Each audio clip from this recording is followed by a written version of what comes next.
Olivier Scott. Merci Monsieur le maire. Alors comme Nicolas Florian, je suis moi-même aussi en délibération sur le fond du dossier, mais je peux apporter quelques éléments sur quelques sujets de hors-piste qui ont été faits. Il a été dit que c'est un quartier qui a beaucoup d'atouts, c'est un flot, c'est vrai.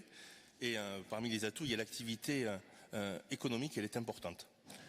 Un mot tout d'abord sur le sujet du village des Péniches, qui a été abordé par plusieurs interventions et notamment par Monsieur le maire. C'est un dossier qui a mobilisé beaucoup d'élus, pas mal d'élus au sein de cette équipe municipale pour faire le lien entre les équipes du port et l'association et le village des pénichiers. Et depuis cet été, la situation est apaisée, le transfert des péniches vers le bassin numéro 2 a été réalisé et les nouvelles conventions qui ont fait l'objet d'échanges riches entre les équipes du port et les pénichiers sont en cours et sont même validées. Et je vous invite également, si vous passez par les bassins à flot, à jeter un coup d'œil à ce bassin numéro 2, avec l'alignement des péniches aujourd'hui.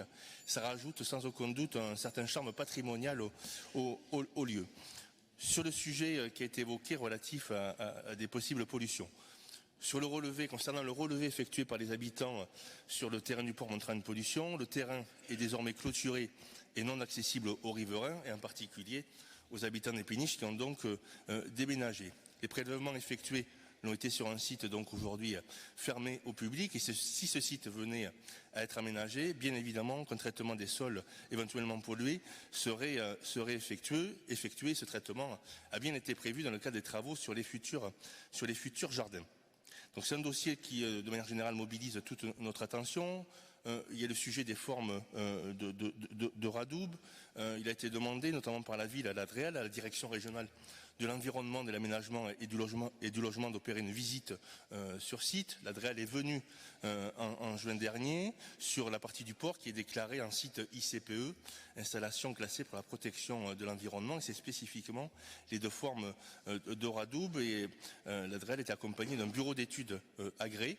Un rapport a été remis au Grand Port Maritime de Bordeaux suite à cette visite et ce rapport il vise notamment à apporter des améliorations, notamment à la rédaction de consignes d'exploitation pour les entreprises qui interviennent sur le site. Tout est quand même assez transparent sur ce sujet. Tous les sites ICPE existants sont listés, sont connus sur les sites gouvernementaux, notamment le site georisque.fr. Et on y trouve aussi les rapports de visite de l'ADREAL. Et je vous invite les uns et les autres à pouvoir consulter ce rapport et les prescriptions qui ont été faites.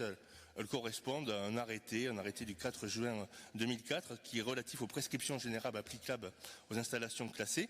Et c'est quelque chose qui est très réglementé. Cet arrêté fait une trentaine de pages. Sur le H37, le Grand Port Maritime de Bordeaux nous indique que toutes les mesures ont été prises pour le projet de réhabilitation, avec l'évacuation des terres selon la réglementation et les diagnostics de pollution ont été demandés à BAEMA pour le jardin du H37. Une étude d'impact avait été mentionnée par le tribunal administratif.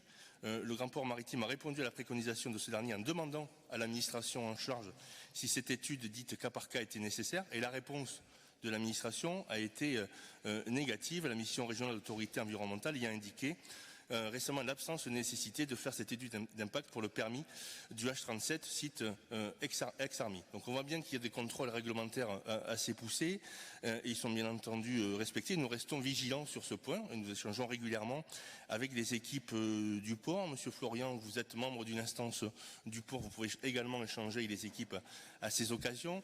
Monsieur Poutou, vous citez souvent les collectifs d'habitants. Je vous invite aussi à échanger avec les collectifs de travailleurs sur le site du port. Vous verrez, les échanges seront assez intéressants. Et on voit bien qu'il y a globalement une méconnaissance de ce qui se fait au sein du site portuaire.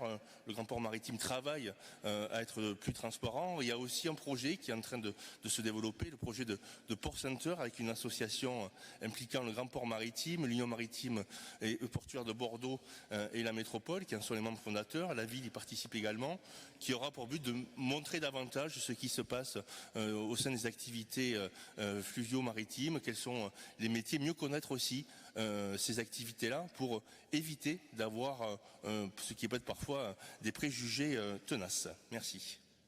Merci Olivier. Vincent